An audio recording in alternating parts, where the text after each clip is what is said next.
Vous l'avez compris, Mavericks, Boston Celtics, mais avant ça, on va parler des Portland Trail Blazers. Alors que j'affiche tout de suite l'image et que je vais changer d'image. Voilà, quand même ça. Les Portland Trail Blazers, on va tout de suite attaquer, pas sans plus d'introduction alors que je remonte dans mon brouillon.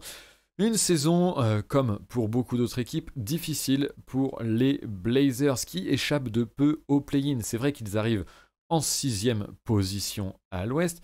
Une place qui est un petit peu en trompe-l'œil puisqu'ils sont à égalité avec les Los Angeles Lakers. Un tiebreaker qui se jouait d'ailleurs dans les dernières journées de la saison. Je me souviens plus, ça devait plus être vraiment la dernière journée, mais peut-être juste un petit peu avant.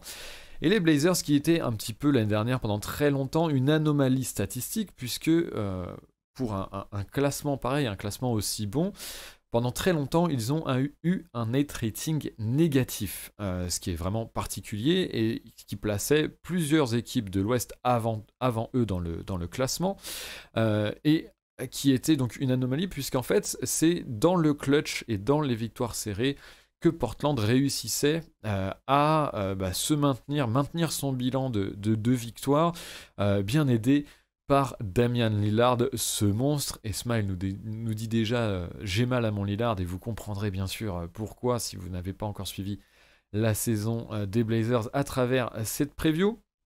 Lillard qui était vraiment monstrueux, qui a porté cette équipe tout le long de la saison offensivement et notamment dans le clutch comme à son habitude. Et Vincent, je crois que tu peux nous parler un petit peu de ce côté seul le monde alpha oméga du côté de Lillard avec une stat que tu nous as dénichée hier soir. Effectivement, alors bon, la saison de Lillard, encore une fois, j'ai envie de dire, elle est extraordinaire individuellement. Et en creusant un petit peu, je me suis aperçu de plusieurs choses. Alors bon, j'ai pas inventé la roue, mais ce sont des petites statistiques qui permettent d'alimenter un petit peu le fait que Lillard était certainement trop seul du côté de Portland et alimenter le fait que ce soit un joueur extraordinaire. Tout d'abord, il faut avoir à l'esprit que ses 4 plus grandes pointes au scoring, donc c'était entre 44 et 50 points en saison régulière, il les a toutes réalisées dans des victoires très serrées entre 1 et 4 points. Donc déjà, sans un Lillard en feu et particulièrement clutch, Portland aurait certainement été au play-in et il n'y aurait pas eu cette longue bataille avec les Mavs et les Lakers en fin de saison. Mais ce qui est encore plus édifiant, je trouve, c'est que lorsque Damian Lillard l'année dernière marquait plus de 35 points, donc 36 ou plus, c'est arrivé à 13 reprises, les Mavs, n'importe quoi, les Blazers ont remporté 11 victoires, c'est-à-dire 84% des rencontres lorsque Lillard score au moins 36 points. À l'inverse, lorsque Lillard inscrit moins de 30 points, ce qui est arrivé 32 fois dans la saison, le pourcentage de victoires de Portland tombe à 43%. Donc, ce qui tend un petit peu à démontrer que Damian Lillard à Portland, c'est l'alpha, c'est l'oméga, c'est le yin et c'est le yang, et que tout passe par lui et que malheureusement, il n'y a pas vraiment d'autre option. Complètement, et j'en profite, j'ai posté un article dans le chat que je posterai également dans les commentaires de la rediffusion YouTube. Vous avez maintenant l'habitude, un article que, il me semble que c'est Jérémy qui avait écrit cet article en cours de saison justement pour parler de cette prédominance, de cette domination et de cette dépendance de la part de Portland vis-à-vis de Damian Lillard, notamment dans le clutch, hein. On en a parlé des Blazers, c'est effectivement Jérémy qui a écrit cet article. Des Blazers qui se sont vraiment reposés sur Damian Lillard, même si ça se dit pas vraiment, mais qui en tout cas sont vraiment devenus dépendants de leur meneur. Et on l'a vu notamment en playoff, hein, où il a été un petit peu le seul à surnager dans une élimination, on peut le dire, assez indigne. Puisqu'il faisait face aux Denver Nuggets qui étaient décimés, hein, je peux bien en parler, on n'avait absolument plus personne sur notre ligne arrière. Si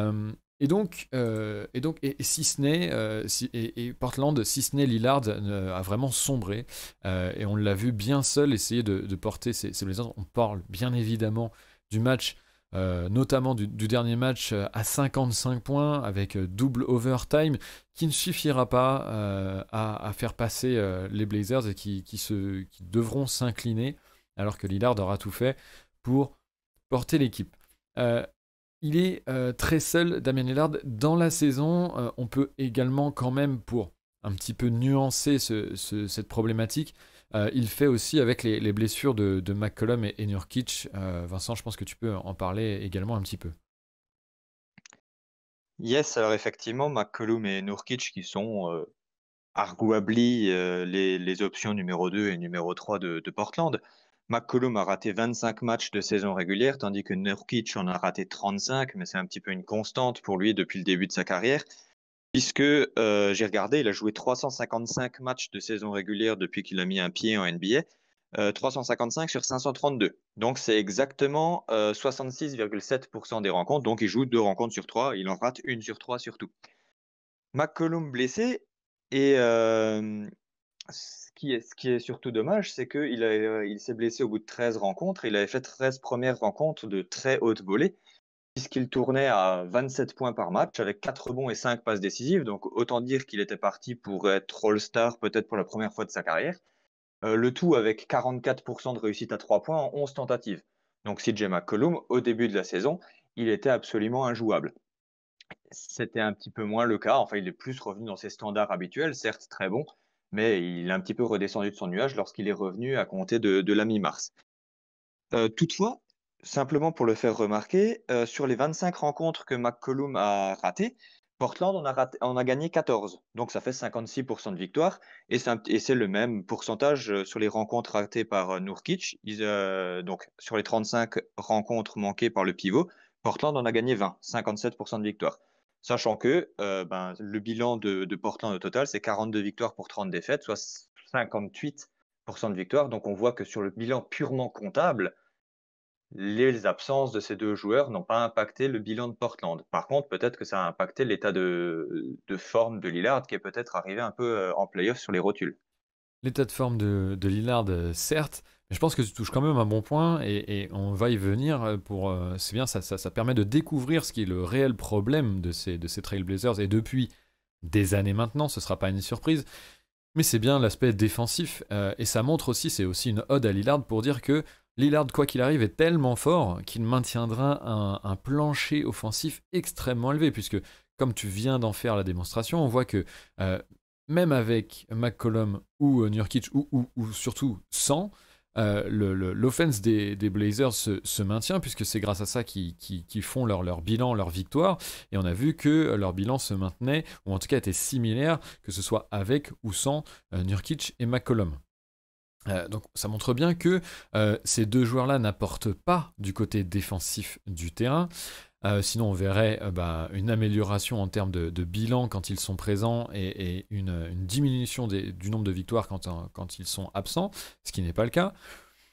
Et donc, on en vient à se dire que c'est peut-être un plafond de verre de toute façon pour ces Portland Trailblazers qui, comme ils sont agencés à l'heure actuelle, et notamment sur les options 2 et 3, donc McCollum et Nurkic, ne peuvent pas réellement viser une amélioration substantielle en défense. En tout cas, c'est ce qu'on croit depuis des années. Je pense que c'est une surprise pour personne, et personne ne me contredira. Et Lillard, après cette élimination en playoff, c'était un petit peu la goutte de trop, a bien fait savoir à tout son staff, et même au monde, puisqu'il est sorti dans les médias, que vraiment il était temps de l'entourer, parce qu'il commençait à n'en plus pouvoir de stagner en termes de résultats collectifs. On passe donc logiquement au in and out de cette intersaison pour les Portland Trail Blazers. Des départs et des arrivées en pagaille pour élever peut-être le plafond de cette équipe, mais vous verrez que c'est plus difficile que ça. Alors les départs, Carmelo Anthony est parti, Zach Collins également, on peut dénoter aussi les départs d'Harry Gill, de Ronda Hollis Jefferson, de Derrick Jones Jr., d'Enes Kanter et de TJ Leaf.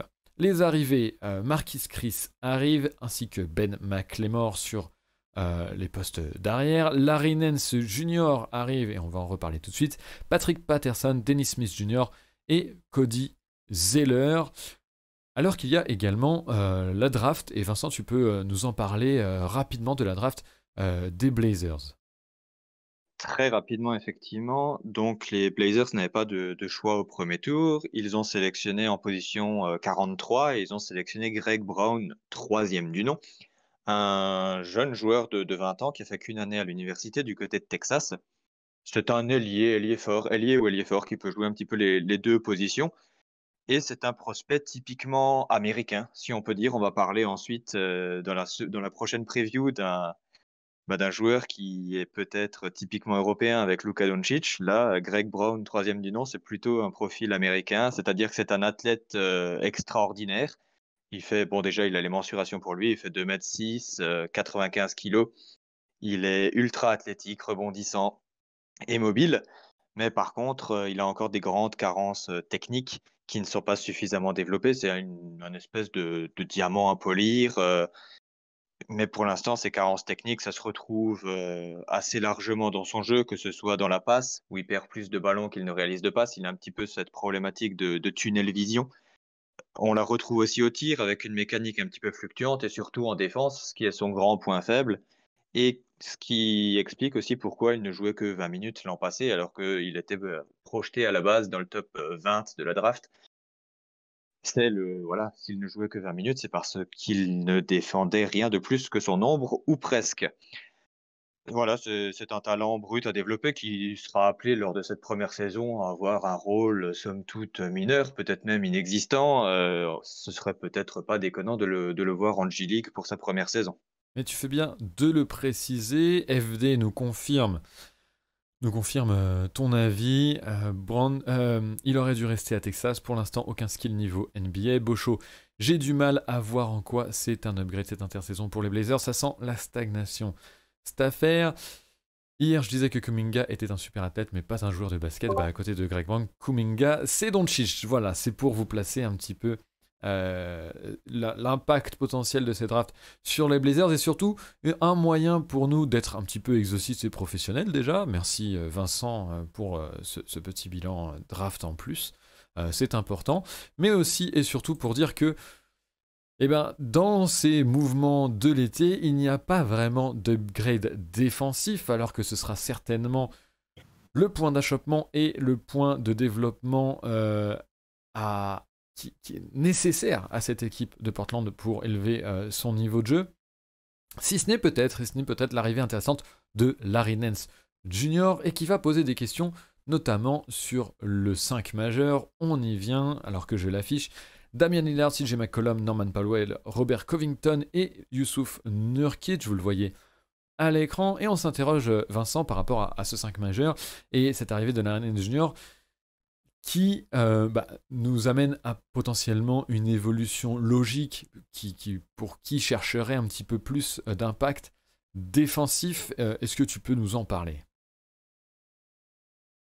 Oui, effectivement, je me suis posé un peu une question. Je veux bien votre avis, enfin le tien et celui de Greg après.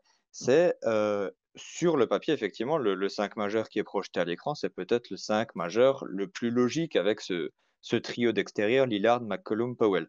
Je me suis simplement demandé s'il n'était pas possible d'envisager un 5 majeur un petit peu plus équilibré. Et par là, je pensais plutôt à l'association de Lillard, McCollum à l'arrière, de mettre Covington au poste 3, Larry Nance Jr. s'il est apte à jouer au poste 4 et Nurkic au poste 5. J'y vois plusieurs avantages. Ça permet tout d'abord de faire jouer Covington à son poste préférentiel. Ça le rapproche aussi peut-être un petit peu des deux arrières pour combler les trous, puisque Lillard McCollum en défense, on est bien conscient que c'est quand même pas génial. Et surtout, en parlant de défense, ça permet d'intégrer Larry Nance Jr. dans le 5, lui qui, avant certaines blessures, était présenté vraiment comme un excellent défenseur. Et enfin, mettre Norman Powell dans la seconde unit, ça pourrait faire de lui le rôle de super sixième homme, entre guillemets, et il pourrait peut-être dynamiser ce second 5 qui, sinon, ne manque pas de talent, mais qui pourrait être un petit peu léger.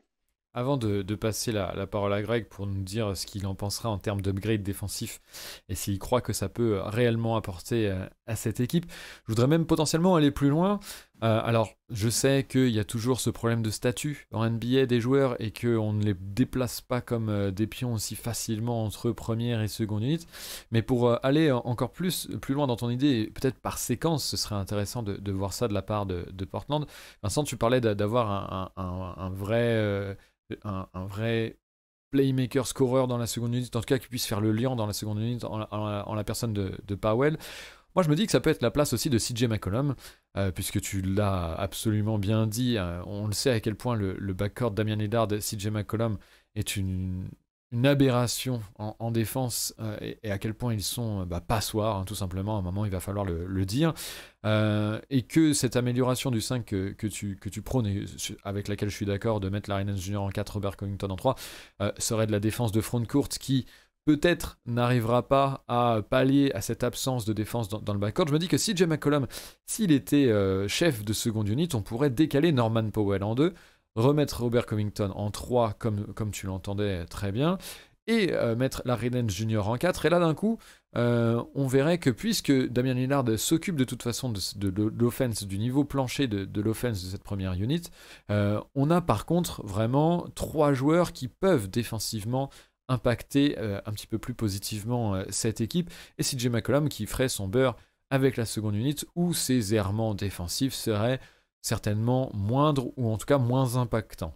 Greg, on t'a pas trop entendu. Est-ce que tu veux ajouter quelque chose par rapport à ces possibilités défensives et peut-être ces limitations de personnel défensif pour Portland?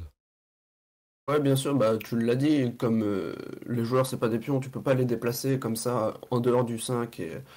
Et je pense pas que tu puisses faire démarrer McCollum sur le banc aujourd'hui NBA. Enfin, à mon avis, le message que tu envoies à un joueur comme ça, qui est dans le 5 depuis des années comme ça, tu le mets sur le banc en tant que Chauncey Billups, tu fais tes débuts en tant que coach et tu mets ce joueur-là en dehors du banc.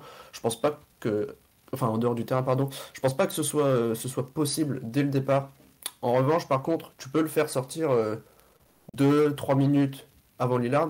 Et on le sait, McCollum, en termes de playmaking, il est quand même pas déconnant. Ça reste un bon calibre à ce niveau-là. Mais on parle d'équilibre, mais là on parle quand même d'une équipe qui part de très loin, si ce n'est trop loin.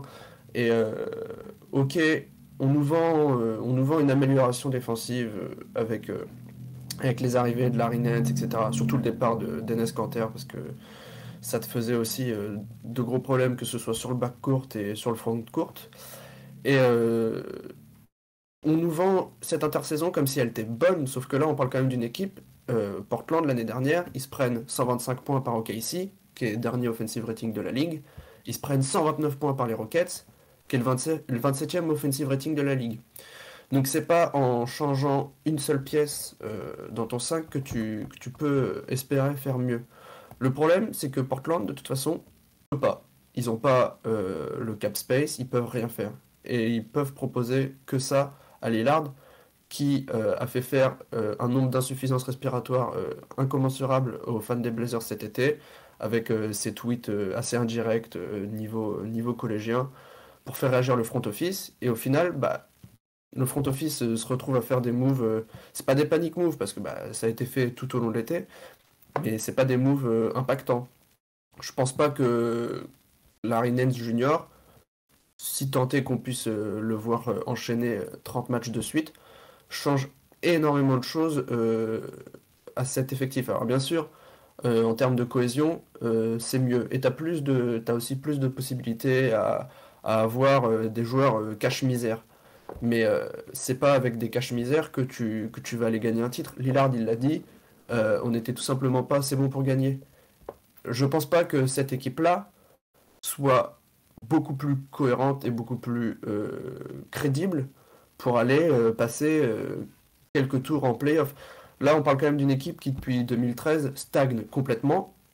Et cette intersaison-là va pas les empêcher de continuer à être mauvais au moment des playoffs. Parce que c'est quand même une équipe, là, en 8 ans, donc, 8-9 ans, c'est une finale une finale de conf où ils se font sweeper, 2 demi de conf et 5 éliminations au premier tour.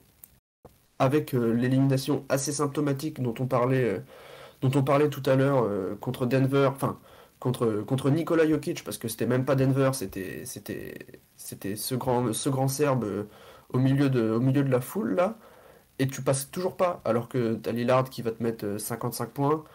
Et le problème, c'est que bah pour moi, euh, c'est là où c'est assez terrible pour Portland, c'est que c'est un des meilleurs effectifs qu'ils ont depuis 8 ans, et ça reste en dessous de tout, quoi, parce que à côté, t'as énormément d'équipes à l'ouest qui ont fait des gros mouvements, qui ont amélioré, qui ont perdu, qui ont comblé certaines de leurs lacunes. Et là, ouais, ce qu'on disait, c'est qu'on a ce plafond de verre, et je pense pas que cette intersaison soit assez suffisante pour que Portland passe un cap, et on en arrive à un stade où bah, moi, je les vois pas à l'heure actuelle, après avoir, hein, peut-être qu'ils vont me faire mentir, mais à l'heure actuelle, je les vois pas passer un premier tour. Ouais. Parce que pour moi, je les vois pas finir top 4 et je les vois pas sortir une des équipes du top 4 à l'ouest. Alors après, avec les blessures, les cas Covid, on sait pas ce qui peut se passer. Mais là, sur le papier, pour moi, ça passe pas un premier tour. Il se passe quoi l'été prochain si Portland passe toujours pas de premier tour, quoi. Ça va être la question. Et Titouan, bien intéressé, nous dit si les Blazers sont hors PO ou se font sortir au premier tour, justement, comme tu le prédis potentiellement, Greg. Lillard demande officiellement son trade, point d'interrogation. Je demande pour un ami à moi qui vit dans le Massachusetts. Bah, bien sûr, oui. C'est clairement, ça pourrait faire des affaires d'autres équipes. Et on ne pense pas du tout à nos amis Seas.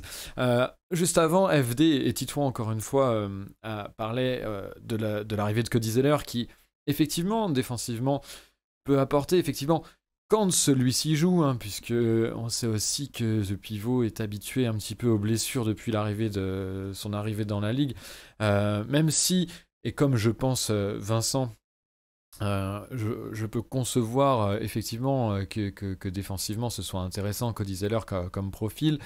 Néanmoins, encore une fois, comme le disait Greg, on a du mal à imaginer que ça puisse révolutionner cette défense à Portland.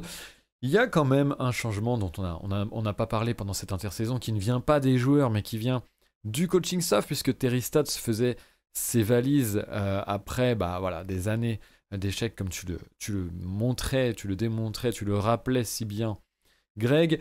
Arrivé de Chauncey Billups dans un contexte, je ne peux pas m'empêcher de le préciser, dans un contexte qui lui enlève toute hype à ce changement possible.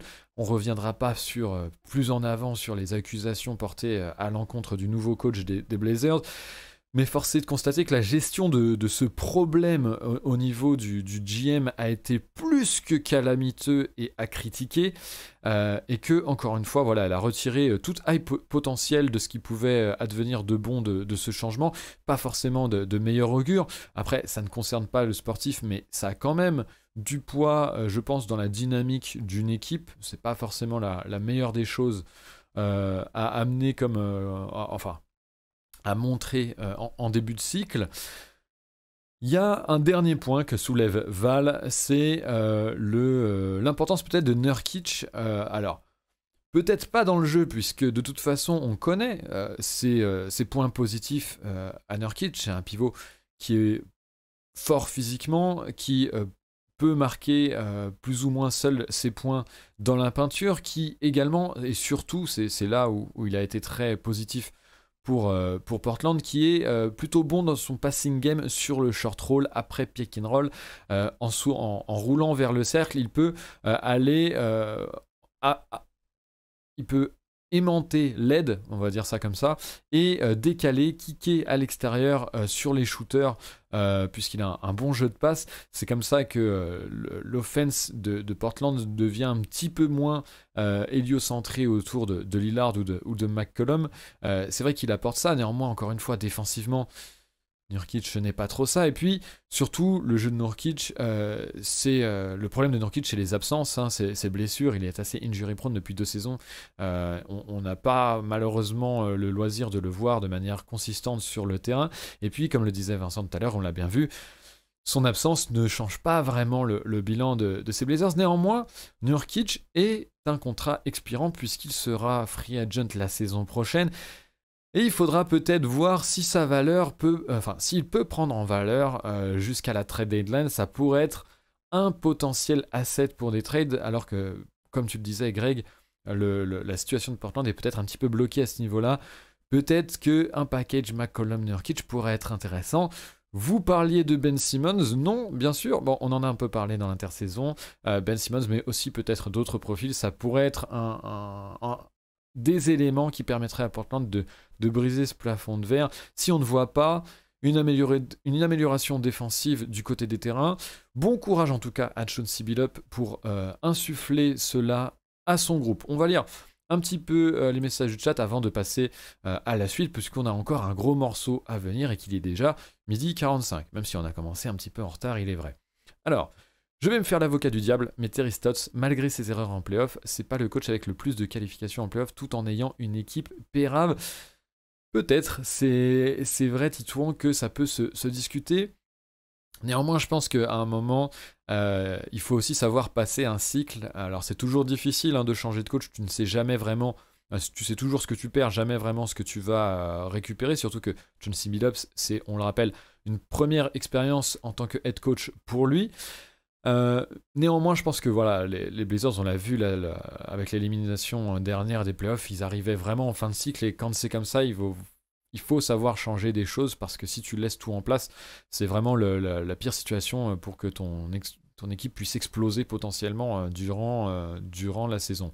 Oui, l'extra sportif a une énorme influence, approche holistique, nous dit Tom Craps. Je suis assez d'accord, je pense que c'est débattable, mais néanmoins je pense que voilà, c'est pas forcément le meilleur des signes, en tout cas pour recommencer un cycle quand déjà c'est un petit peu compliqué. Après, on a d'autres équipes qui ont des problèmes internes sur l'extra sportif, mais on va y arriver, vous inquiétez pas, Greg va s'en charger, il était très chaud de parler de ça. Et alors, si tu donnes une pelle électrique à un paysan chinois, il gagne 400% spontané, mais il n'est pas rentable pour autant. Ton argument est illogique, il faut passer le plateau, progression à un moment. Voilà, ça c'était par rapport à Stotts que Tom Craps discutait avec Titouan. FD qui nous dit Stotts l'année dernière a vraiment perdu son équipe. Je suis d'accord avec toi sur le fait qu'il faisait du bon boulot depuis 4-5 ans, sauf en playoff. Ouais, je pense qu'il y a eu cette fin de cycle à un moment pour Terry Stotts, et il fallait passer à autre chose.